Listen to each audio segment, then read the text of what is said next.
of the free and the home of the brave. The entrepreneurship that once drove the great American dream is facing a crisis.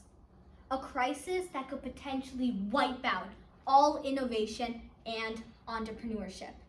In fact, from the 1970s up until now, entrepreneurship has been on a steady decline. Why is that? Well, many people out there would argue, it's because we're not spending enough time, enough resources, enough money into scientific research. But there are many elite posts out there like Washington Post or Harvard Business Review that would beg to differ. Because statistics show that from the 1970s up until now, there has actually been an increase in the amount of time, resources, and money we are putting into scientific research. And this could especially be seen at the college or university level, where there's a ton of money just flowing around in the name of innovation and entrepreneurship.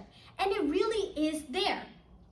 But when we talk about the college and university level, we're talking about the top of a beautiful building, when in fact, the top of this beautiful building, its foundation is poor. Because there are so many people out there who start entrepreneurship and innovation in college, but they were never exposed to it at a younger age as they were to multiple other activities. Let's take in a few examples. Starting off with athletics. Turn a corner here, drive a mile down there, you will find at least some sort of court, some sort of field that is related to sports. And you will also find at least one person from your community that volunteers to coach one of these sports. Not because they want anything in return, oh no.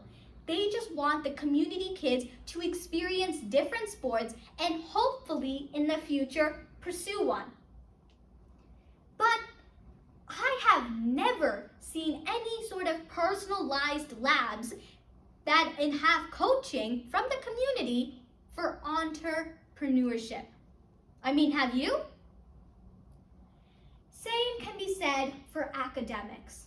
For academics, there are a ton of classes and courses that you can take, and it doesn't matter what way you want to take in life. Whether you want to go to med school, law school, art school, or join the army, there are specialized classes, specialized courses that you can take that would set you down on the right path and make the transition from high school to college a lot easier, or if you want to, directly to the workforce.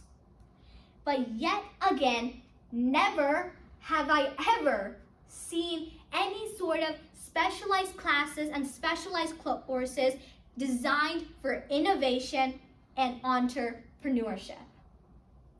And the thing is that once you go out of high school and come into college, bam, you are directly overloaded with a ton about innovation and entrepreneurship. It's as if you're learning the alphabet all over again in college. And by the time you graduate college and you're trying to form complex sentences on your own and actually build startups, it's way too late. Because by the time you understand, you're way, way out of the game. And why is this? It's all because you weren't exposed to it at an early age like you were for so many other activities. So how do we solve for this? Well, a permanent solution would be at the community level to have people start supporting innovation and entrepreneurship. Start having young minds be exposed to it at an early age. So by the time they progress through elementary, through middle, to high school, to eventually college and university, they have a fair understanding of what entrepreneurship is, what innovation is, and what they can truly do with it. In fact, non-academic is doing the same thing as well on its own level.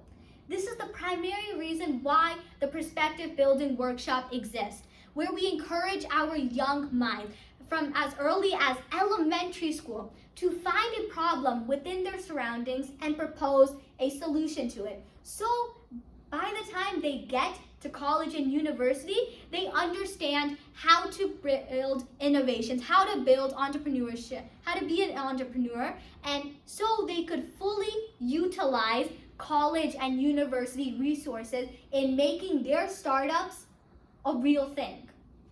Like how I said, this is the primary reason for the perspective building workshop in non-academic. And I would invite you all to understand more about the perspective building workshop and why else it exists by exploring our The Why series.